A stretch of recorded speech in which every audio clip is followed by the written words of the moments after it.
Coach, from your perspective, in terms of your experience, right? I know in the context of the Philippine landscape, we can't say that everyone here is already digital, right? Everyone is still adapting or trying to get into it. But what are your thoughts about what Anant just shared in terms of how does Coach Chot help its clients, engage in this again, the distance? How do you overcome all of that? Well, thankfully, the practice that I engage in, which is coaching, executive coaching, one-on-one, and now team coaching, was almost built for this platform. Because even pre-pandemic, we were actually coaching people using this. It may not be the actual, the platforms that we have now, like Zoom or Web or Teams, but it was always by calls, or it was very few face-to-face, aside from the start or perhaps sometime maybe quarterly. It was mostly just like this. So we were, I guess the way I can say it is I've had the practice already of working and coaching people in this environment. So it's just a matter of transferring that knowledge and being able to work with the executives and the leaders who I have the privilege to work with, make them understand the how to, what are the how tos in building trust, in connection, in building my teams.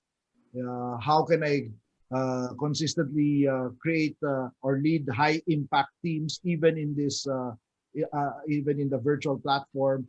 So that's what I found. And then from Anant's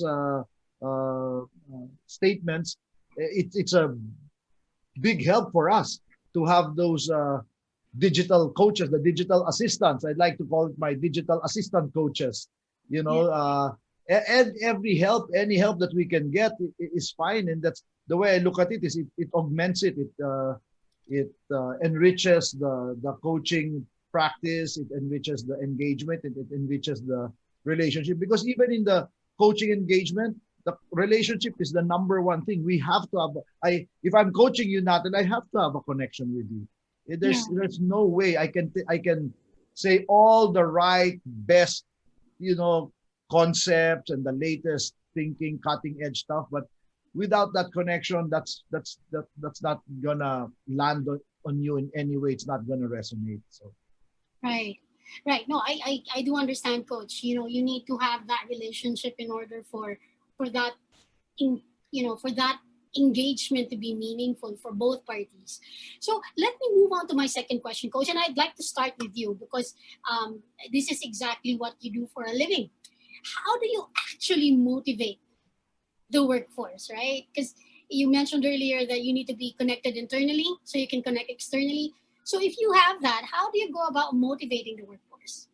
Understanding that relationships is a one-on-one thing. That's the only way you can motivate another individual. My number one rule for motivation for leaders is, dear leader, first be self-motivated yourselves first.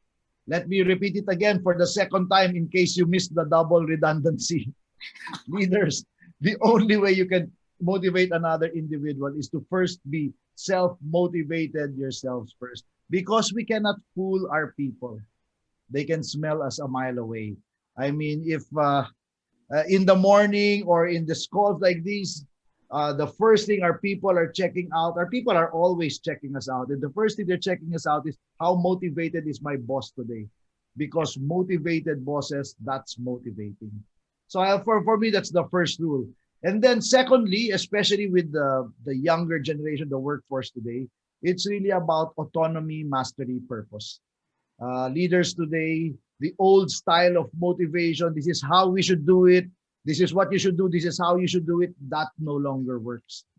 We have to recognize that today's workers, our employees of today, they want to understand that they are recognized for their autonomy, mastery, and purpose. I am the captain of my own ship. I steer it very well, and I steer it for mission or a reason larger than myself. That's it. If leaders can align that with the organizational goals and autonomy, mastery, purpose of each individual under his care, then for me that's in a nutshell. I mean, if we had a whole workshop, we could go down the nitty gritty. But Yeah. number one, be motivated yourself first, and then number two, autonomy, because we cannot really motivate anyone because real motivation is internal. It comes from within. It is we can nudge them, we can remind them, but real motivation for it to be sustainable has to come from within. So the best thing we can do is to create the conditions for our people to be internally motivated, internally driven. And to do that, you must speak to their need for autonomy, mastery, and purpose. Right. That's perfect.